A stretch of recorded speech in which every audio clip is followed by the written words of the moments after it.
Это программа «Актуальное интервью», в студии Иван Лазаренко. Здравствуйте. В стране началась массовая вакцинация населения от COVID-19. Как записаться на вакцинацию от COVID? Нужна ли прививка для уже переболевших? Какова эффективность вакцины и на какой срок ее хватит? Об этом и не только спросим у главного эпидемиолога Минздрава Республики Сарданы Федотовой. Сардана Ивановна, здравствуйте. Здравствуйте. Расскажите, как началась вакцинация от COVID у нас в Якутии, сколько человек уже получили прививки и каков ее запас на сегодняшний день? Иммунизация против новой коронавирусной инфекции у нас в республике началась с вакцинации медицинских работников. В сентябре поступили первые 42 дозы. Медицинские работники привиты на тот момент, никаких поствакцинальных осложнений и серьезных побочных эффектов не выказали. Поэтому гражданский оборот вакцина поступила в декабре, то есть иммунизация населения у нас началась с декабря, и сейчас она набирает обороты. Всего в республику поступило 5242 дозы на сегодняшний день, из которых около 60% уже освоены. Расскажите, какая вакцина ставится и много ли сейчас желающих привиться? В республику поступили две вакцины. Это первая ГАМ-ковид-ВАК производства Национального исследовательского института имени Гамалеи. Эта вакцина поступила в большем объеме, то есть 4042 дозы. И в рамках апробации также поступило 1200 доз вакцины производства Вектора Роспотребнадзора для иммунизации, собственно, сотрудников Роспотребнадзора и медицинских работников. 1200 доз рассчитывается на 600 человек, потому что там двукратное введение. В социальных сетях нет-нет, да появляется информация о побочных эффектах, которые выявляются после вакцинации. Скажите, есть ли такие случаи у нас и надо ли опасаться чего-либо?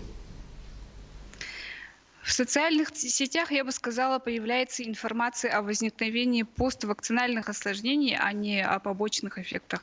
Побочные эффекты, конечно, после вакцинации возникают, но они не такие серьезные и не относятся к поствакцинальным осложнениям, которые у нас, собственно, характеризуются стойким и тяжелым нарушением состояния здоровья.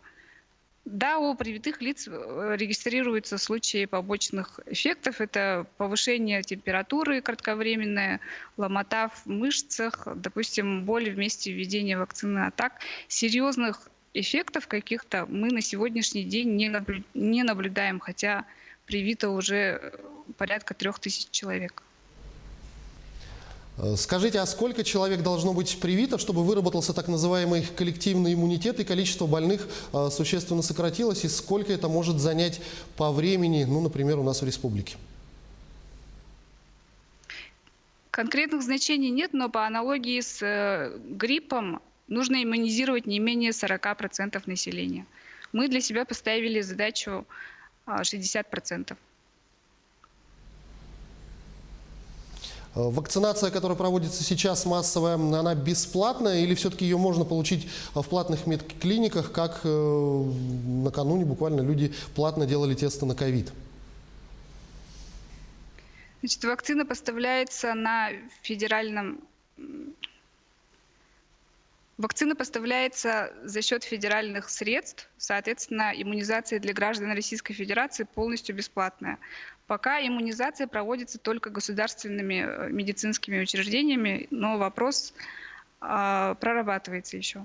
Расширение медицинских организаций, которые будут производить вакцинацию.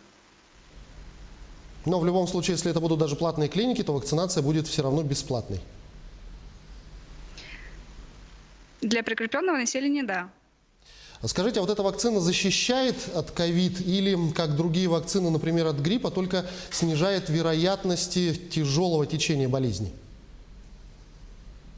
Все зависит от того иммунитета, от того иммунного ответа, который даст организм привитого лица, и от инфицирующей дозы, с которой он столкнется. То есть, если у него организм даст слабый ответ, и при этом он встретится с... довольно тесно проконтактирует с больным человеком, то он, в принципе, может заболеть, но это, конечно, в крайне редком случае, и при этом заболевание будет протекать в очень легкой форме, практически, наверное, в бессимптомной.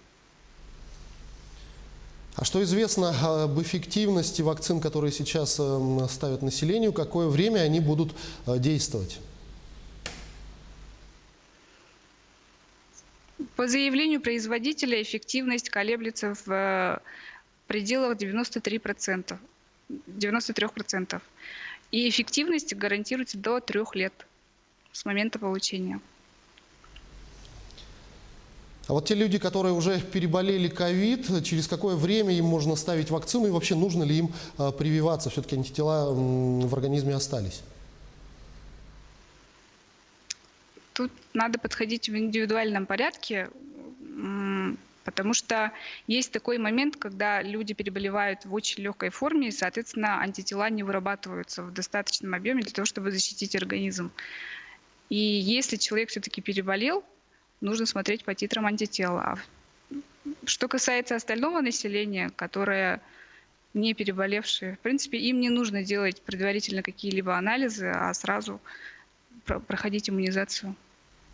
Любая вакцинация, в том числе от COVID-19, дело добровольное, но все-таки какой главный аргумент вы бы привели как эпидемиолог в пользу вакцинации? Вакцинация – это залог профилактики и ранней защиты своего организма от последствий и осложнений новой коронавирусной инфекции, которая у нас довольно серьезного течения и требует длительной реабилитации. Ну а на популяционном уровне, если это рассматривать, то это залог раннего возврата в прежний режим жизни. Сардана Ивановна, я благодарю вас за эту беседу. Спасибо, что ответили на наши вопросы. Всего вам доброго. Спасибо. До свидания. Это была программа «Актуальное интервью». Но вакцинация от COVID-19 мы говорили с главным эпидемиологом Минздрава Республики Сарданой Федотовой.